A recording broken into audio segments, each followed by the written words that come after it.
പുകവലി ആരോഗ്യത്തിന് ഹാനികരം. അത് അർബുദത്തിന് കാരണമാകുന്നു. Smoking is injurious to health. It's causes cancer.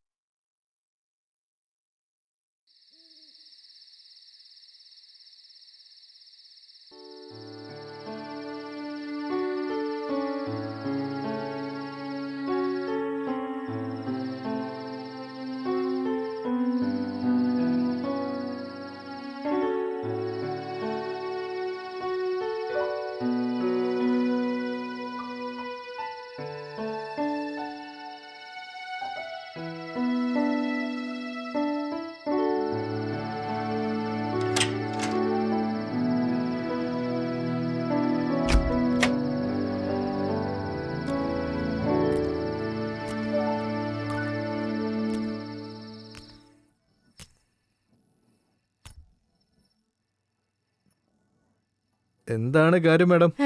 ഈ രാത്രി ഇവിടെ എന്താ പരിപാടി?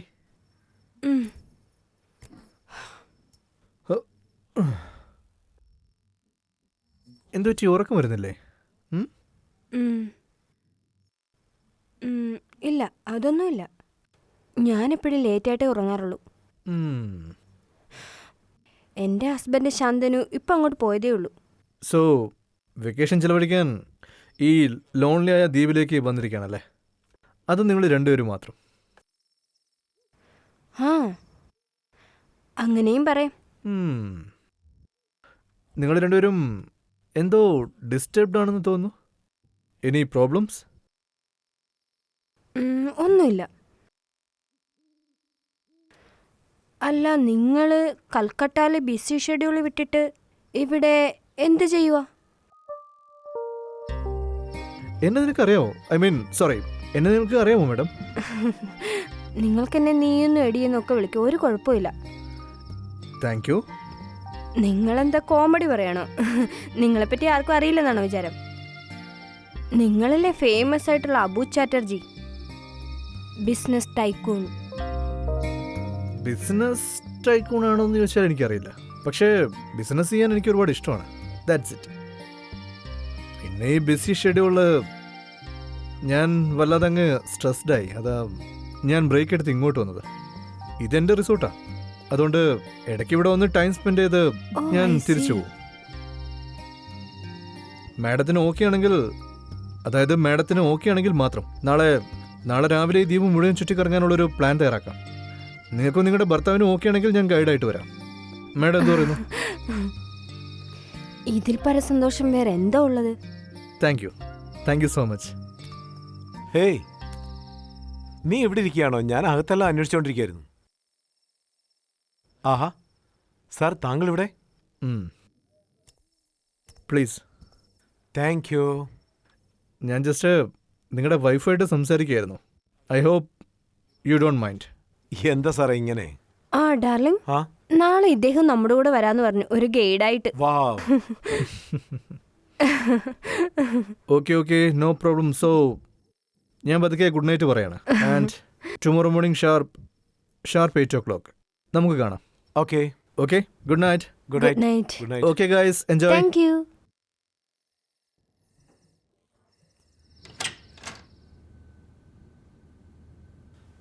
അദ്ദേഹം വലിയൊരു ബിസിനസ്മാനാ. പക്ഷെ അതിശയമായിരിക്കുന്നു, വളരെ സിമ്പിൾ ആണല്ലേ? മറ്റൊരു കാര്യം അറിയോ? അദ്ദേഹത്തിന്റെ അപ്പോയിന്റ്മെന്റ് കിട്ടാൻ ഞാൻ എത്ര ബുദ്ധിമുട്ടിയെന്നറിയോ? കിട്ടിയതേ ഇല്ല. റിയലി ആ ടൂറിന്റെ കാര്യമില്ലേ, തീർച്ചയായിട്ടും അത് നമ്മുടെ ജീവിതം തന്നെ മാറ്റിമറിക്കും.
സോ ഇന്ന് മുതൽ നമ്മൾ ഫ്രണ്ട്സ് ആണ്. ഓക്കെ ആണല്ലോ? ഓക്കെ.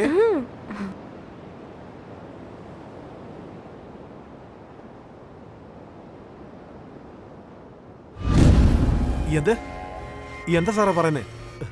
ഞങ്ങളുടെ വീട് വിൽക്കാൻ പോവുകയാണെന്നോ? സമ്മതിച്ചു സാറേ, 1 വർഷമായിട്ട് ഞാൻ ഇൻട്രസ്റ്റ് ഒന്നും കിട്ടുന്നില്ല. പക്ഷേ അതിനുവേണ്ടി എൻ്റെ വീട് വിറ്റാ എങ്ങനെയാ സാറേ? അങ്ങനെ ചെയ്താൽ ഞങ്ങൾ നടുറോടി വരേണ്ടി വരും.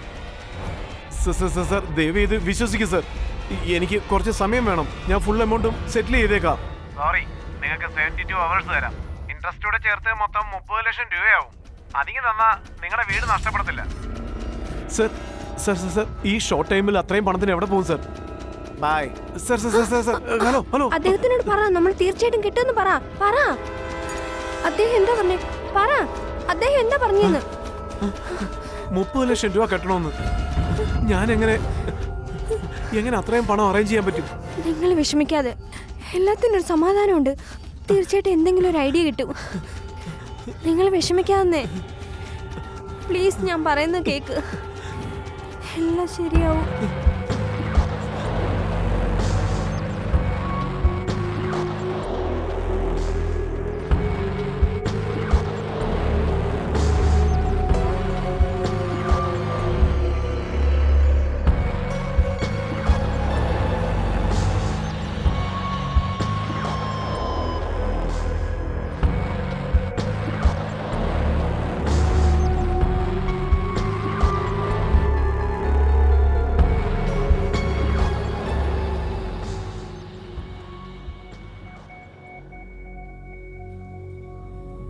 ദാ നോക്കി,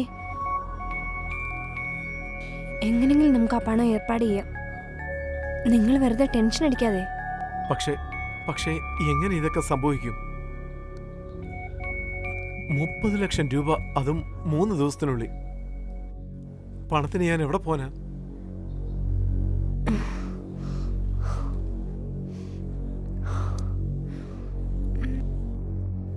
നോക്കൂ, നമുക്കൊരു കാര്യം ചെയ്താലോ? നീ കാര്യം പറ. നമുക്ക് അബേറിനോടൊന്ന് ചോദിച്ചു നോക്കിയാലോ? നീ എന്തായി പറയുന്നത്? അദ്ദേഹത്തിനെ കണ്ട് 2 ദിവസമല്ലേ ആവുന്നുള്ളൂ. അതിനുള്ളിൽ ഇത്രയും വലിയ എമൗണ്ട്? ഞാൻ പറയുന്നൊന്ന് കേക്ക്. നമുക്കൊന്ന് ശ്രമിച്ചു നോക്കിയാലെന്താ? നമുക്കിപ്പോ സെക്കൻഡ് ഓപ്ഷനായിട്ട് വേറൊന്നും ഇല്ലല്ലോ. അദ്ദേഹം പണം തരുമെന്ന് എനിക്ക് ഉറപ്പുണ്ടോ? തരാതെയിരിക്കാം. എല്ലാം അദ്ദേഹത്തിന്റെ തീരുമാനം. എന്നാലും ഒന്ന് ചോദിച്ചു നോക്കുന്നത് തെറ്റില്ലല്ലോ. എങ്കിൽ ഞാൻ പോയി അദ്ദേഹത്തെ കാണണ്ടേ? ആ അതെ, നിങ്ങളൊന്ന് സംസാരിച്ചു നോക്ക്. നോക്കിട്ട് വാ. ശരി, ഓക്കെ.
ആ സന്തനു, താനെന്താ ഈ നേരത്തെ? സോറി സർ, രാത്രി വന്ന് ഞാൻ ശല്യപ്പെടുത്തി. It's okay. എന്തെങ്കിലും പ്രശ്നമുണ്ടോ? എന്താണെങ്കിലും പറഞ്ഞോ. അതായത് സാറേ, അകത്തേക്ക് വാ. Please have a seat.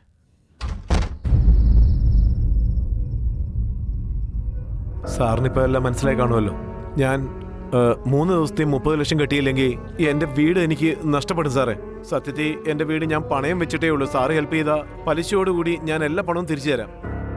Help ചെയ്യുമോ സാറേ?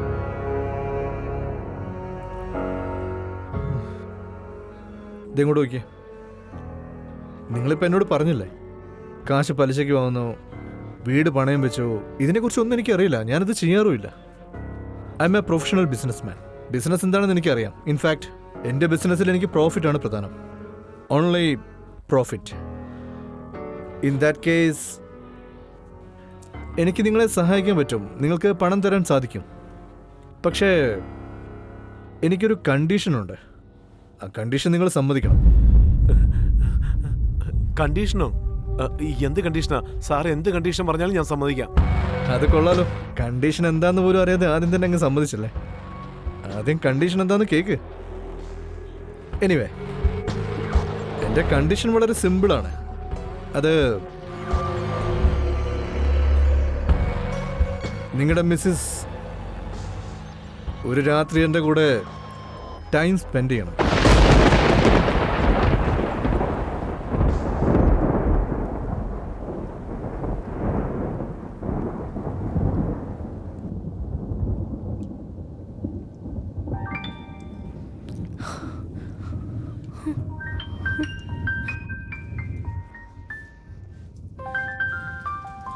ഞാൻ പോയിട്ട് വരാം. നീ എന്തായി പറയുന്നേ? ഞാനിപ്പോൾ പറഞ്ഞത് തെറ്റൊന്നുമില്ല. നിങ്ങളെപ്പറ്റി മറ്റുള്ളവരെക്കാളും എനിക്ക് നന്നായി അറിയാം. നമ്മുടെ കുടുംബം രക്ഷപ്പെടണമെങ്കിൽ ഇതല്ലാതെ വേറെ മാർഗമില്ല.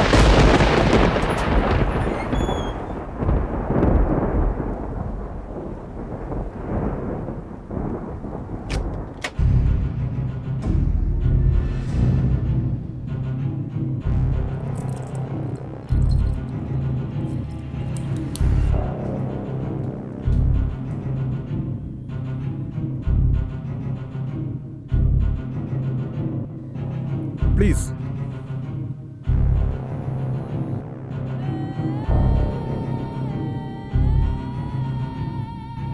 ഇരിക്കൂ.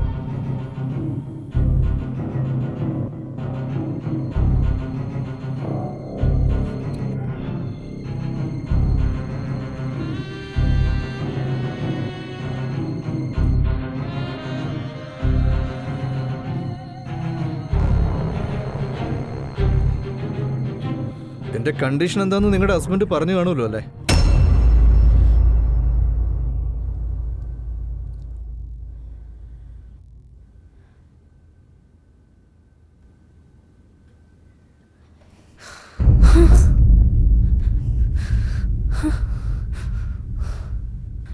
നിങ്ങളുടെ കണ്ടീഷൻ എനിക്ക് സമ്മതം.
No.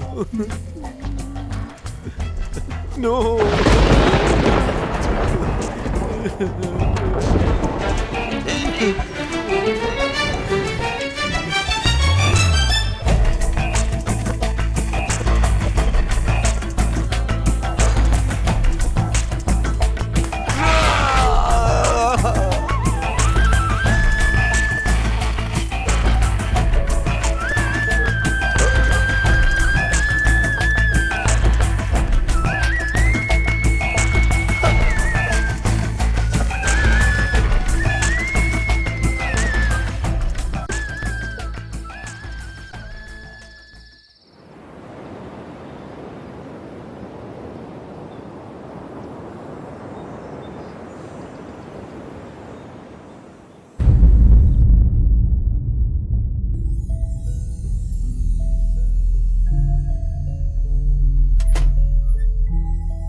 നമുക്ക് ആവശ്യമുള്ള പണം കിട്ടി ശാന്തനു.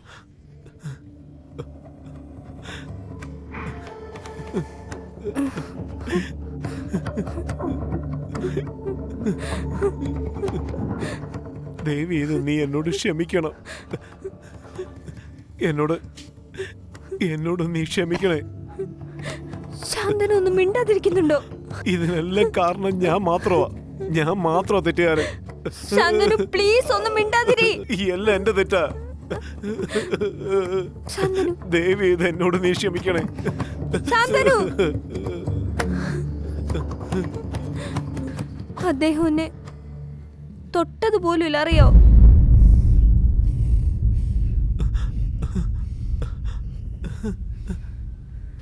ഞാൻ പറഞ്ഞത് സത്യ.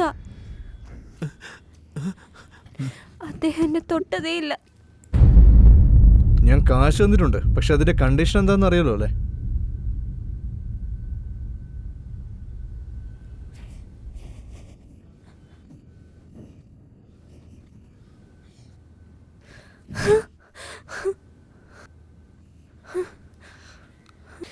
നിങ്ങളുടെ കണ്ടീഷൻ ഞാൻ സമ്മതിക്കുന്നു. ഗുഡ്.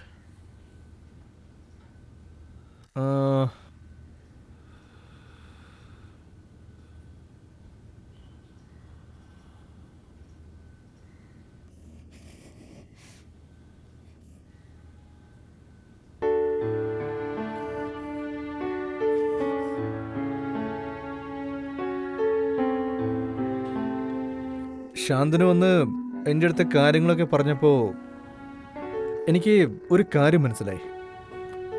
അതായത് ഈ പൈസ ഇങ്ങനെ കടം വാങ്ങിക്കുന്നത് അത്ര നല്ല കാര്യമല്ല. ഇന്നൊരു സ്ഥലത്തുനിന്ന് കടം വാങ്ങിച്ചിട്ട് നാളെ ആ കടം അടയ്ക്കാൻ വേറൊരു കടം വാങ്ങിക്കുന്നു, പിന്നെ അതടയ്ക്കാൻ മറ്റൊരു സ്ഥലത്തുനിന്ന് വാങ്ങിക്കുന്നു. ഇങ്ങനെ അത് തുടർന്നുകൊണ്ടേയിരിക്കും. പിന്നെ ഈ കൊടുക്കലും വാങ്ങലും അതിനൊരു അവസാനം ഉണ്ടാവില്ല. അതിങ്ങനെ തുടർന്നുകൊണ്ടേയിരിക്കും. ഇത് ഏറ്റവും കൂടുതൽ ബാധിക്കാൻ പോകുന്നത് നിന്നെയാണ്. അതുകൊണ്ട് ഞാൻ അവനൊരു പാഠം പഠിപ്പിക്കണമെന്ന് വിചാരിച്ചു. അതുകൊണ്ടാണ് ഞാൻ ഈ ഒരു കണ്ടീഷൻ പറഞ്ഞത്. എന്നാൽ മാത്രമേ അവനിനി ഫ്യൂച്ചറിൽ ആരുടെ മുന്നിൽ പോയി കടത്തിന് കൈ നീട്ടാതിരിക്കും. ഈ രാത്രി എന്തായാലും അവൻ ഒരിക്കലും മറക്കില്ല. ശരി, ഓക്കെ, നീ കുറച്ചു നേരം ഒന്ന് കിടന്നുറങ്ങിക്കോ, റെസ്റ്റ് എടുത്തോളൂ. ഞാനിപ്പോൾ തന്നെ കൊൽക്കത്തയിലേക്ക് പോവാണ്. പിന്നെ ഇന്ന് രാത്രി നമുക്ക് രണ്ടുപേർക്കിടയിൽ എന്താ സംഭവിച്ചെന്നുള്ള കാര്യം അവനോട് ഒരിക്കലും പറയരുത്. പറയാതിരിക്കുന്നതാണ് എല്ലാവർക്കും നല്ലത്. അവൻ്റെ മനസ്സിൽ ഞാൻ എന്നൊരു വില്ലനായി തന്നെ ഇരിക്കട്ടെ. പിന്നെ ചെക്ക് ഞാൻ ടേബിളിൻ്റെ മുകളിൽ വെച്ചിട്ടുണ്ട്. പോകുമ്പോൾ അത് എടുക്കാൻ മറക്കണ്ട.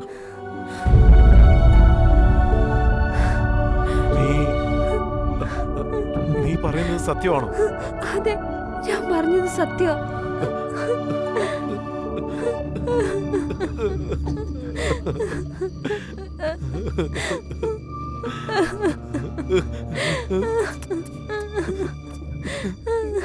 നിങ്ങളുടെ ഭാര്യ നിങ്ങളോടൊപ്പം എപ്പോഴും കാണും. അവൾ എങ്ങും പോവില്ല.